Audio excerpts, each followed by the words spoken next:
Hello and welcome back to the Beardworks podcast for episode 15. Nick, how you going, man? Yeah, not too bad. Just working lots. A lot of news this week. So So there's a few topics we're going to cover this week. Obviously, gaming's been pretty full on over the last month or so. So we're going to continue that trend, really, and talk about one of the games of the year that we thought, well, when we first spoke about it, we didn't think it was going to be that flash, and the gameplay and the reveal trailer and stuff like that, we didn't have much high hopes for it, but we were pleasantly wrong. So let's talk about it. We're going to talk about spoilers as well. So if anyone who hasn't played Ghosts of Tsumsima, please go do yourself a favor and play it. We'll probably talk about the gameplay, just the mechanics and stuff like that for the first 10 minutes, and then we're into spoiler talk. So please click off if you haven't played it then, and if you do plan to play it. So yeah, starting off, Nick, your overall feel and thoughts on the game after you finished it. yeah, I thought it was unreal. Like, it came out pretty well alongside Last of Us 2, which was another big one.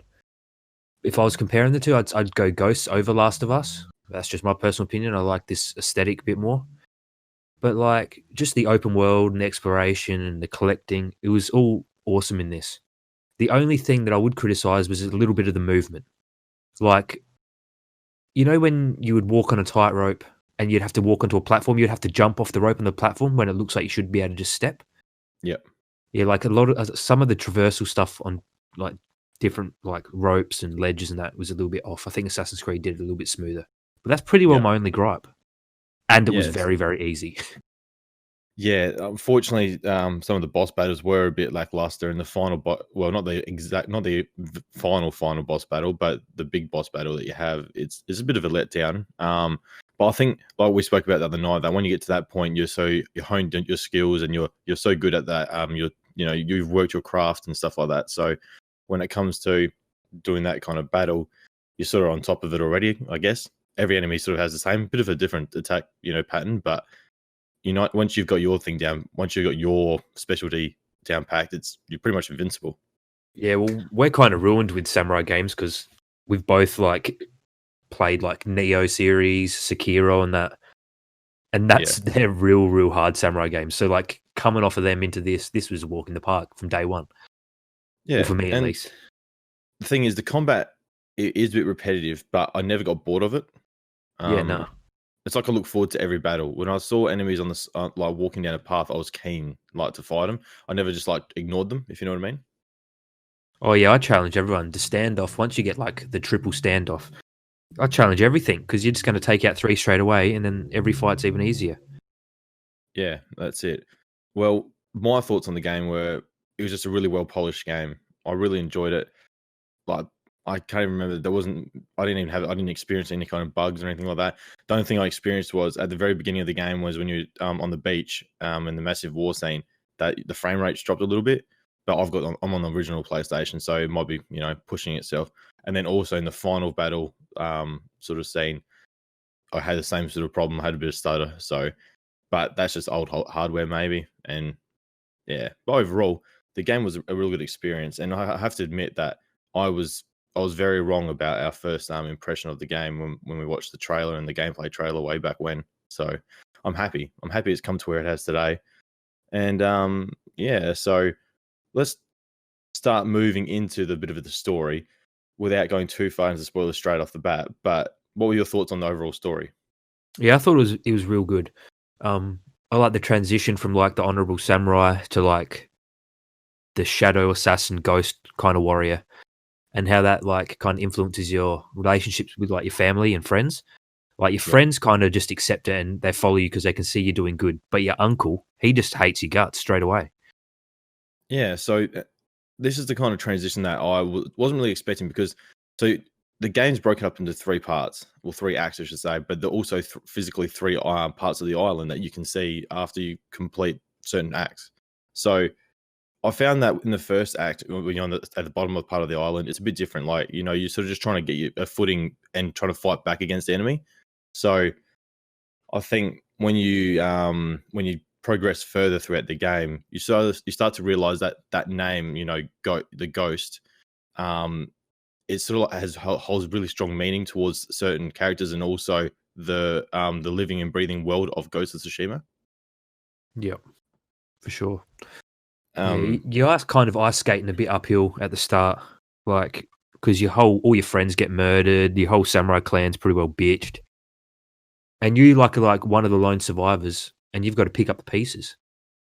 And Yeah. the way you do that eventually is becoming the ghost, but the way your uncle Well, wants to do it is just charge into war and die. He doesn't well, that's the thing. understand.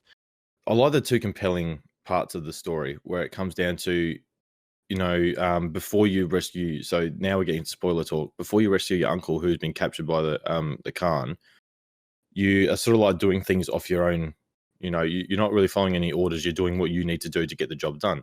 And obviously, at the beginning, you would do one of the first few missions. Yuna's like a thief, a smuggler kind of person, and so she doesn't really fight by honor and by the rules. Whereas samurai will go out and challenge a standoff and fight through sort of the honorable way. Whereas she thinks, attacking from behind when they're not watching, or like when the guard's not looking the right way, to kill them from behind, she thinks that's fine because you're doing what you can to survive. And that's where the clash sort of begins, where you're the samurai that fights with honor, and if you can't fight in an honorable way, then you're doing the wrong way. Which this game sort of like blurs the lines between the two. So that's what I really enjoyed about this game, is that it really does push you to become the ghost, even though you can fight as a samurai most of the game. I found myself fighting more of a stealthy kind of ghost, as well as and with the samurai fights obviously on the side. I just enjoyed being like a real savage, like the title, the ghost that these people feared. Yeah, I like the terror mechanic. How you can like you go to that I think it's called like just ghost mode or something. But it reminded me of Yeah, Spartan Rage from God of War, where it's just like you go invincible for like 20 seconds and it's one tap everything. I really like that. yeah, that was yeah, I really bought into that because when you eventually get to that point in the skill tree, that was really interesting to see that it's you like savage an opponent by taking out a commander's head, like you literally just take it clean off, and then all the enemies around you fear, and then you pressing both thumbsticks and it like goes into ghost stance, which is really awesome. Like because you got the four stances that you can fight with, which the combat's really diverse, but it's in a way very simple as well. I do like the different stances, but yeah, the ghost stance is really awesome when you are in that kind of savage mode and you're just like hacking away at enemies, and people are just every time you strike someone down, they're freaking out, thinking like this thing's a god or a monster. You know what I mean? Yeah, it reminded me of Kill Bill. You know when she freaks out and hears a siren in her head and just Yeah, goes savage? It was like that. yeah, true. But yeah, so pretty much at the end of Act 1, you rescue back your uncle, and so at that time you sort of built your way up, and people are starting to hear around the island that there's like the ghost of there's a ghost sort of entity heading around and killing these Mongols, and also saving the people of Tsushima. So it's a really cool aspect. So it reminds me a bit of Batman. So you think about the island, it's quite expensive and large. So to hear that there's like this being running around that's killing the Mongols, and there's like a bit of a, I guess it starts with Yuna. Yuna sort of says, this is the ghost of the Tsushima. Yeah, I definitely played a bit like Batman. I dyed all my shit black, lurking around. Obviously, Batman Yeah. doesn't kill, but I was killing like crazy. Well, I sort of like, I really delved into it, and I really bought into that kind of into the story where, I started off the island. When I eventually got the Ronin outfit, like I love the Ronin armor. Like I love the idea of Ronins and stuff like that. Not obviously that they're a good thing, in Japanese lore and in the history, but I do like the idea of like being that sort of like a sword for hire kind of thing. So that's what I sort of started off playing with as like a Ronin in that first part. And then I know that you love the Traveler's attire because that also had the stat of like increasing the depth of and not so much the depth, but the clearance area of the fog of war thing. Yeah, I just really liked all the armor sets that hid the bow on my back. I really didn't like the bow look, like on Yeah, my back. So like I pretty well wore Traveler's attire most of the game, maxed out, dyed black. And then when I got the ghost armor, I straight away maxed it, wore full ghost kit, all black. I just yeah, felt like it suited the way I played, and I really liked the aesthetic with the cape and stuff. yeah. No, that's fair. I mean, I like I said, I played it with the Ronin outfit up until just before the battle to rescue back your uncle. Then I wore like the samurai armor because like every time there was a big battle scene, I thought I'll wear the like proper samurai armor, so it looks like a bit more really Oh yeah, I cool did and that too. I cinematic. wore my like war attire. Yeah.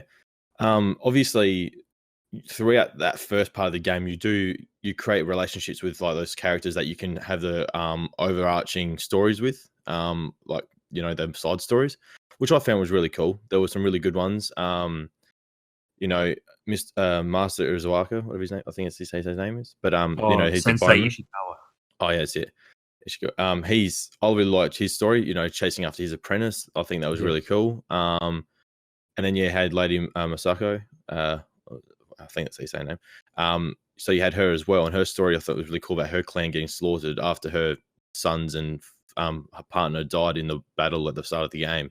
Her family being slaughtered and trying to chase down her killers. That was really cool as well. And then you find out it was her sister that set it up. Yeah, that was a big twist at the end. It was pretty dark, yeah. Yeah, and I really enjoyed their stories. Overall, those two are probably some of my favorites. Even Kenji's, like, the sort of like traveling merchant guy. I didn't mind his little stories as well, because he was always like getting himself into trouble, but then he'd expect a ghost or Lord Sake to protect him. Yeah, he just didn't care because he thought he had a bloody angel on his shoulder, which was us. Yeah. So yeah, pretty much after the first act, it was pretty enjoyable, leading up to that part. But then I found that it really picked up in the second act, where you freed your uncle, and now it's more about progressing and chasing down the Khan and taking back your, the castles, and obviously your uncle's castle, which is the main part before the third part of the game. And but yeah, obviously it starts to put a dead straight line between Ghost and Samurai. There isn't that in the first half of the game first 1/3 of the game, where you're doing your own thing. You got no really one to answer to. As soon as your uncle finds out about this, there's this legend of the ghost that's going around the island saving people and killing Mongols. He sort of said, like, he's heard that there's fighting in a dishonorable way, and that's not the way of the samurai. So he sort of like starts to turn your thought process to think, okay, what you're doing is wrong, but you're doing the best you can to save everybody in your in your vision. Yeah, that pissed me off when he's having a sook at us. Like, the Mongols aren't fighting with honor. Like, you see that in the first 5 minutes of the game, where the Khan throws the oil on the samurai and just lights him up. Yeah, we got to fight fire with fire. They're acting like dogs. We're gonna be dogs right back. Yeah, 100%. And from then on, that's when you start to realize that you looks like you're going to make an enemy of your uncle. You can see it from early on, because some of the comments he makes, but then it also comes down to that point where you're trying to take back his castle, and you guys do pretty well up until that part where you get to the bridge, which is where the main keep of the castle is, and he sort of like threw away a bunch of men, and you're like, that's not the way we fight, if you know what I mean. Yeah, I think over time, you've built such a relationship and protecting and saving people on the island, that watching people get their lives thrown away for such a pointless attack a lot, because like the scene is that you have a bunch of soldiers on the bridge, the Mongols stand across horses with explosives and blow up the bridge and kill a bunch of your men. So obviously that's the turning point where you say, no, this is wrong. And that's the cool part, because when was it one of the bigger parts of the game where I found it really shifted, this is the one gripe, this is probably one of the gripes I have about the story, is that compared, like, from the very beginning, once you battle the Khan the very first time on the bridge and you lose, after that you never really have a struggle, if you know what I mean. Like, you never seem like you're in danger. Yeah, exactly. And so the only part that happens is when you verse Ruzo, which is your friend, who's one of the Straw Hats, the leader of the Straw Hats, who turns against you, which I thought was kind of cool. You fight him, you beat him, but you don't kill him off, because then you meet him again and you get captured. And that's the only time. And then Tucker, which is Yuna's brother, who's like one of the side characters who creates your hook and a few other things, he comes to help you as well. He's a bit of a foolish. He's not really a warrior. He's a bit of a fool, I'm saying. And yeah, he gets captured and he eventually gets killed. He has a decision between killing you and being set free. And then he turns against the Khan. He gets given a choice, which is pretty, it's pretty standard. Like, you can see it coming. But that was the only time that I felt that, you're really in trouble. That's what sort of bothered me. There's no real trial and tribulations, if you know what I mean. Yeah, it's not like, I'm just trying to think of a comparison. Like, in Neo, I felt like when you died, you got set back hard. Yeah. Like, there was actual risk in that game. This game is pretty well, you just glide through it. There's nothing ever's going to stop you. Like, you could never upgrade this game, and you could do the whole thing without any upgrades. Yeah, and when it comes to the story, and that's what I was I'm trying to harp on, is that I found that the character, Lord Sake, or what's his name again? I literally just heard it the other day. It doesn't matter. Your main character, he doesn't really he gets the trials and tribulations he has are like set in a story throughout the game where you're constantly doing things, but you never get put in a life or death situation. Like, you know, you don't get beat down and then like you have to build yourself up again, if you know what I mean. It happens at the very start of the game, and then you're just continually building up. Obviously, at start at Act 3, you sort of knock back a bit, and then you start again. But it's not to the point where, like, you know, you've been gravely injured and you have to like reset and go again. Like, I find that you just sort of got better and better, and your skills were just refined better. So, anyways, Tucker gets his head cut off, which is funny, because you could tell it was going to happen. And then obviously Yuna comes to save you, finds her brother dead, and then that was obviously their point. They were about to leave, so she was going to try and get off the island. She was promised that by the Lord Shimura, sorry. And yeah, so from that point on, I felt like that was really that was a turning point where, you know, Jin had decided that he was going to go full ghost mode, if you know what I mean. Like, he was going to win at all costs. Yeah, and that's kind of where the story goes. He just gets shit done. Fallout with the uncle gets even worse.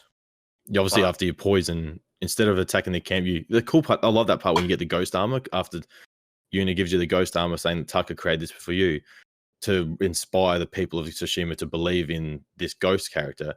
And yeah, you get this cool ghost armor. You infiltrate the Khan's like encampment, and you poison pretty much everyone. You defeat Ruzo, which is your longtime childhood friend. You know, you kill him, and then as you walk out, you see the devastation that you've done.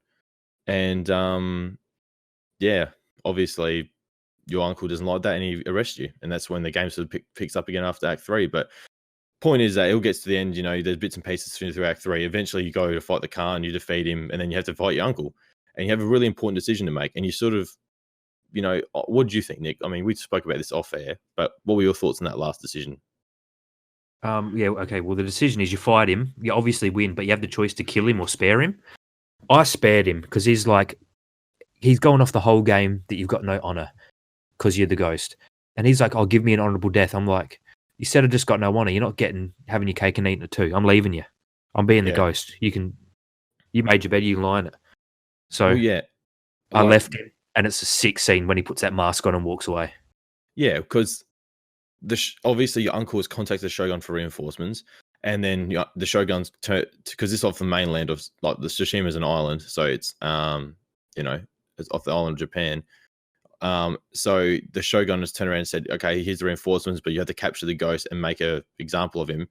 And then obviously at the end of the at that point when you made that decision, you were told just before you talk to your uncle, and he says your clan is to be disbanded. You know, it's going to be not written in the history. Blah blah blah. They're going to send over new samurai, and a new family will take up this area. And then, you know, he has to work out because he was going to make Jin his son, like, officially, and he'd become the new lord of Tsushima. And so your uncle turns around and says, you know what we have to do now. You duel it out, and like you said, you make a decision. And I do agree. I made the decision where to spare him, because, like, what's the point of killing the leader that the island needs, whereas you're the leader that people need, but there also needs to be someone in charge that can, you know, talk to the Shogun, to control the army, to train the warriors, because you're not in that position, if you know what I mean. Yeah, I definitely think I got the good ending. Like, sparing him is the good ending. I've Googled it, and that, killing him seems wrong. Seems like the wrong decision. Don't need any more death. Tsushima's already been kicked in the head. But I don't think the uncle's really done anything wrong, because his hands are tied. You know what I mean? He's the leader of this island. If he shows that he go against the Shogun, he's going to create an enemy of the whole mainland. So I can understand. It's sort of like when I spoke to you, it's like, you have Batman and you have Jim Gordon. Jim Gordon's the law. Batman is the one that does the stuff in the shadows.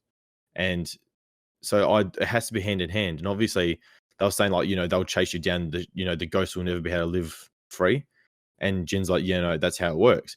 And then the one really cool thing that talked about, when just before you head out and do that duel at the nice, picturesque red leaves and stuff like that. Yep. You speak to that guy with the wagon, and he's just like, "Oh, I'm taking supplies up to the ghost at his camp because he's going to chase the Mongols away." I was like, is that a hint at a sequel? Yeah, I definitely think the sequel, if it happens, you'll go to the mainland. I think it could be because, like I said, halfway through the game, I didn't take too much like to the ghost whole thing. I just created my own little story, and all my Ronin outfit, traveler's attire. But then when I got to that third act, I found that and especially when you have that siege at I forget on the second island, and you have that siege at that town, and you sort of like that's when you first go into ghost mode, and it like just makes them fear the crap out of you. Yeah. I found from that point that it's not like such a symbol of hope, but well, the people want a symbol of hope, and that's what Jin is as the ghost. But it also terrifies the enemy to know that this immortal being that they've seen cut down many of their allies is coming for them and is standing right in front of them. That they give up hope. You know what I mean? So I really bought into that kind of ghost fact. So obviously from then I was wearing the ghost armor. And I just really wanted to be like that fearful thing. And so I really bought into that part of the story. And so I could really see them going into a sequel where, you do maybe go to the mainland, you go to some other islands and stuff like that, and you fight as the ghost and you have your little bands. Maybe not so much the Lady Masako or your sensei and stuff like that, because they're sort of like, they're bound to Tsushima. But you and Yuna going on, maybe Kenji as well. That'd be kind of cool. I'd be so keen for a sequel, and not call it Ghosts of Tsushima, just call it Ghosts or something like that. Yeah. Yeah, it's definitely a good comparison you said with Jim Gordon and Batman. And like in the sequel, it would be cool if you had like your little Bat family, like the Robin and the Nightwing with you. Yeah. And you like take on a bigger city. Yeah. And you move along as the ghost, and like you're chasing down the next big enemy, and you're driving the Mongols from the mainland or wherever the other islands are. It's just the game was, like I said, the parts of the story I was questioning and stuff like that. But yeah, I mean, I still really enjoyed it. I love the idea, and I love it how you don't have to do stealth. You can do the samurai way as well. But I just got to a point where I was just like doing the chain assassinations like every time I could, because I just enjoyed that quick cutscene part. Yeah, yeah, for sure. That game, all that story and that aside, let's just talk about one of the best things from the game, and then we'll wrap this up and move on to the next topic, and that's the mythic quests. Yeah, definitely the best missions in the game, easily. I'm hoping, in saying that, obviously we know there is another mode coming in, which is multiplayer. So obviously when that comes out, we'll play with their mates and see how that goes, because I'm super keen to see how that goes, but we'll talk about it in another podcast. But I would be really interesting to see if they did like an update and created more missions, like with a new side character, or even just put a couple more mythic quests in, because those mythic quests were picturesque, like masterpieces. Well, yeah, the DLC is going to have 2-player story where we play as legendary warriors, and then the 4-player survival like horde mode. Yeah, that'll be really cool. That's a chat for another day after it's actually out. Yeah, but yeah, what was your out of the mythic quest? What was your favorite one? I liked fighting that dude on top of the mountain, the ice mountain with the fire. To get the fire blade, yeah. Like, I don't know if it's my favorite ability from that, but it was just a really cool looking fight, like the snow everywhere, and then you've got like a flame sword. Awesome. For people that haven't played Ghosts of Tsushima, obviously you've listened to it probably too much now, but you can still go play and really enjoy it. But the mythic quests are these one-off quests where you go to a musician and you hear him tell a tale about this great warrior or great weapon or something like that from the past, and these great cinematics, painted, cinematics that look great. Mate, it's just a really good story. Like each one is an individual story, and yeah, you got armor, you got weapons, and you got techniques, and you got weapons, you got bows. Yeah, so some of the armor's kind of cool. The Gosaku one's pretty powerful. That's a tanky build. The explosive bow, which is really awesome. But yeah, I did enjoy the fire top one, the one at the top of the mountain. You have to sort of climb your way. That was a different kind of thing, because that was the first mechanic where you had to try and get to another camp to sort of like defrost a little bit, if you know what I mean, because you're heating up. Yeah, it's like when you fought the Wild Hunt in Witcher, how you had to like get in the bubbles. Yeah, very true. Couldn't get out in the snow as much. Yeah. Yeah, so that was kind of cool, and then a bit of a jumping puzzle and stuff like that, which was fun. But yeah, my two favorites ones, I'm still trying to work out which one's my favorite, but the Heavenly Strike one, when you're on top of the mountain with the lightning in the background, we have to sort of like go across that one was wicked. Yeah, that one was really awesome. I just like that little fight scene. And then my favorite one was that technique that you learn, where you chain a bunch of kills together. It's a phantom. I forget what it's called now. But yeah, it's like that strike where you hold it down and you can hit 3 attacks and you like slice people. That was one of my favorites. So there's every one of these mythic quests have like a beautiful landscape at one part. Like one of the battles that you have, like just there was one with in the like sort of lavender kind of, or the purple flowers that look stunning. And then the one I just spoke about, you sort of fight in that near the old ruins place, and there's like all the glow flies, like the glowing I forget what they're called, like dragonflies probably. But yeah, Anyways, we need to move on. Overall, Nick, probably one of the best games we've played in the last couple of years, and I'd say that it's one of the best games to finish up the PlayStation 4 era, I think. Oh yeah, for sure. The game's sick. Sick game. Yeah. So if you haven't played it, go and play it. Obviously, listen to this much as it is, so just ignore that and go enjoy it. Moving on, let's talk about. We both had a chance. Nick was down actually my way over the last weekend, so we had a chance to play some Cold War, Call of Duty, the alpha that came out over the weekend. Had a little, a weekend showing. So Nick, more of the same, pretty much, but that's not such a bad thing when it comes to Black Ops. Yeah, well, I've always said it. Treyarch's been my favourite COD developer. They've made my favourite CODs. Black Ops 2 was a masterpiece. I don't think they'll ever capture that again. And like Zombies, we all love that. We've raved on about Zombies for how many years now? Yeah. Yeah, and this multiplayer, it's just more of the same. It's the Treyarch formula put in action. It's great. Snipers finally back after the shit Modern Warfare snipers we had. Bloody, it's nice to see some speed put back in the ADS. Yeah, no, that's one thing we saw, obviously, before we got to play it, we watched a few other guys playing it at the time, and they saying that sniping's back, and we're like, okay, let's see how we go. And I remember just before you guys rocked up at my place, I just played like the first 5 minutes, and the first kill I got was with a quick scope, and I was like, okay, I'm keen now for Call of Duty again, I think. Yeah, obviously, we're playing the alpha. I wasn't probably playing the best because it's all new guns and trying to get used to the sensitivity and stuff, so I wasn't hitting as many shots. But you can tell after a couple of weeks of practice, you'll be sniping everything. You'll be playing so aggressively. You'll be clearing points with the sniper. Yeah. I mean, let's talk about Call of Duty in general at the moment, where it's at, with the Warzone kind of stuff. Obviously, Warzone is being transferred across to Cold War. It's just going to be continuing game mode, the Battle Royale Warzone kind of game mode. So that won't change. I'm not sure how it's going to work with the new game, whether it will just change the weapons and change the map or something like that. We'll find out, I guess. But I'm keen for the single player story again because I miss the single player stories. I didn't play World War II one, I just didn't get into it. But then Black Ops 4, they didn't have one at all. So it's sort of like disappointed me because I think Black Ops has one of the best overarching stories. This one's a direct sequel to the original one. So obviously really keen to see Mason and Woods come back. I think they're really great characters. Obviously in Black Ops 2, we skipped a fair bit and they're quite old in that game. So overall, really keen to see them back, see how the story goes. Obviously, the Cold War didn't have a lot of, in history, didn't have a lot of, there was not much, fighting or, war. There was no really a war. It was all behind the scenes. So I'm really keen to see how that pans out. Then we got Zombies. Obviously, the one little snippet that we got of Zombies looks really interesting. What do you think of that? I was reading, not reading, I was watching a video, and the dude reckons that little snippet was Kino to Toten remastered. I couldn't see any similarities to Kino in that. But well, they did say that it was being remastered and brought back, but yeah, that little scene that didn't remind me anything of that. It looked like it was just they really toned up the kind of horror aspect a bit. Obviously, Zombies, history shows that it's not that kind of that type of game mode. It's not meant to be that quick jump scare kind of thing, or it's just obviously they've just planned it like that in this trailer. But I'm really keen to see what they do. I wouldn't mind a real dark kind of scene. You just see the glowing eyes of the zombies around you while you're not looking directly at them with a flashlight or something. I think that'd be cool. But if you're playing like a high level, which high level doesn't really exist anymore because they just have Easter eggs. So I can understand if they've just changed up bits and pieces. So yeah, it's probably just going to be dark until you turn the power on.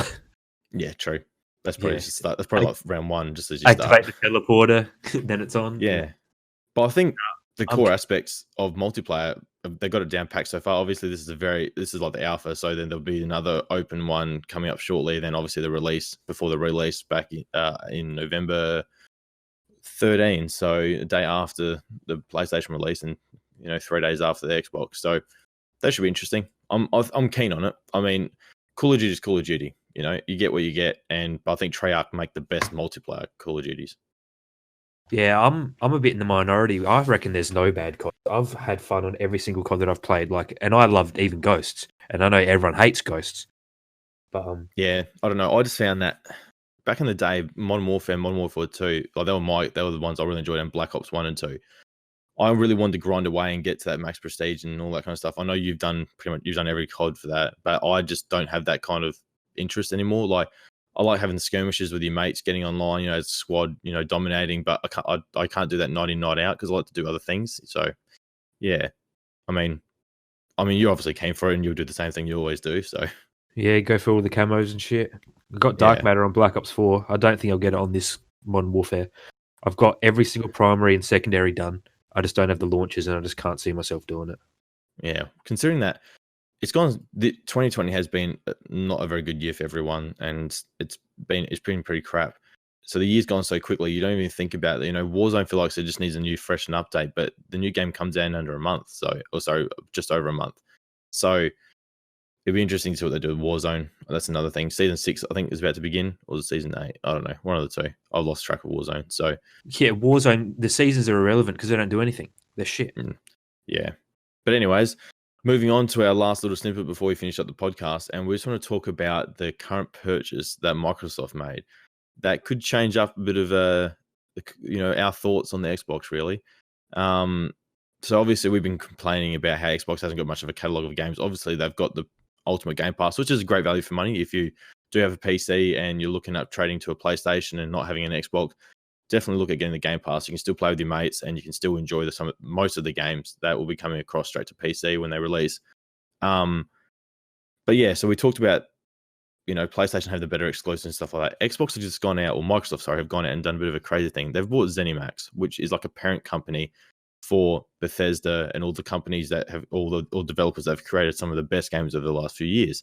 What does that actually mean, though, for exclusive wise and for the Game Pass and Xbox versus PlayStation? I've watched a few videos and a few articles I've read as well about people saying that it's not going to make too much of a difference. These kind of games, so you're looking at Doom, Dishonored, what else we got? Elder Scrolls, Fallout. Yeah, so all these games, obviously some of the best games over the last decade, like 2 decades, just to say, they're looking at, people think, okay, they're going to be exclusives, PlayStation's not going to get them. This is probably not going to be true. I reckon Xbox, all these games will, so the games that are currently out, so the Dooms and Fallouts will go straight to Game Pass when the purchase goes through of the company. So that'll be cool. People that have not played those games can play them for free, or for $15 a month. But for the long-term kind of things, I think people are a bit worried that, maybe Xbox will get to hold these games and PlayStation will never get to touch them. Well, I think it'll just be like a timed event, and we spoke about this off air, is that I think this is not such a bad thing for exclusives, because I saw Alana Pierce, which is a YouTuber, and she's worked for IGN, and she's like a big gaming nut. She was saying that, games should be available for everyone on whatever platform you play on, because, it's not about the console war, it's about enjoying the games. And yes, we've been right on the console war thing saying that PlayStation's already won and stuff like that, but that's because we've just been disappointed and we expect more from Xbox. If Xbox came out and done more, we'd give them praise for it. So I think you have to give praise, when it's due, and I think this is a good purchase by them.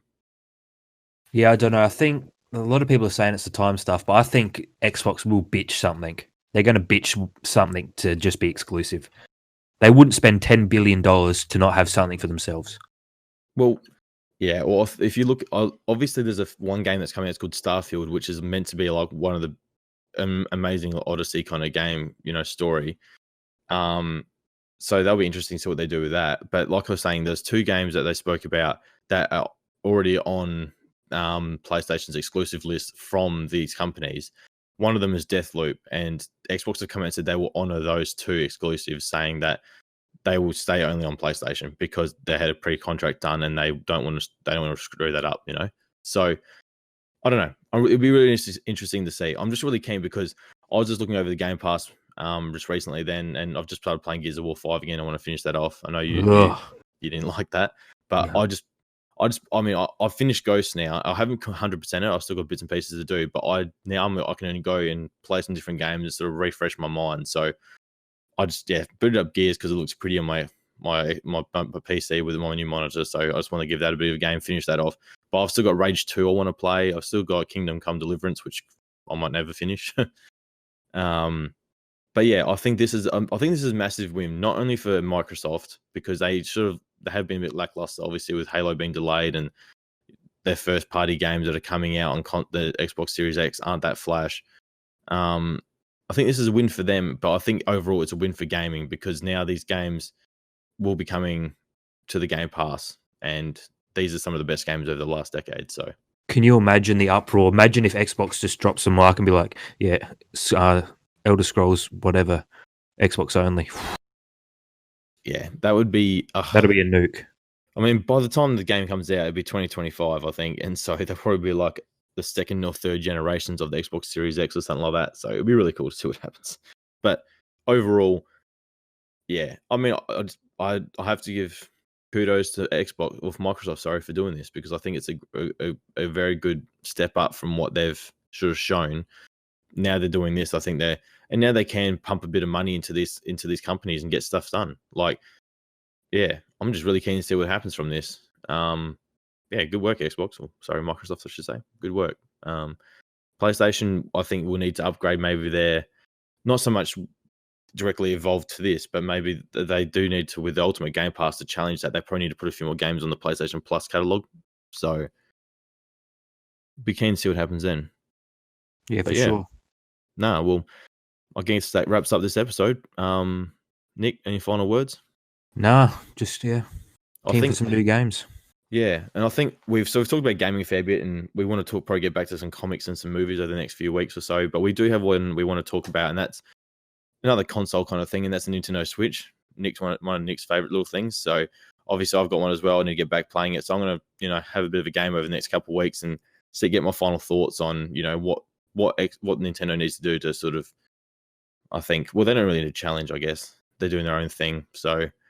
But I don't know. I don't find myself going back to my Nintendo Switch as much as my Xbox and my PlayStation. So maybe we can talk about something we could find that may change that. But yeah, just the usual, guys. Please follow us on our Twitter and our YouTube. Sorry. Get our subscriber count up. It would always be nice. And also, yeah, just enjoy listening to us on your whatever device you're listening to, whatever app, Apple, Google, Spotify, whatever you do. Just we hope that you're enjoying it, and we're still kicking on. We're going to power through to the rest of the year. So anyway, guys, take care, and thanks for listening. Peace out.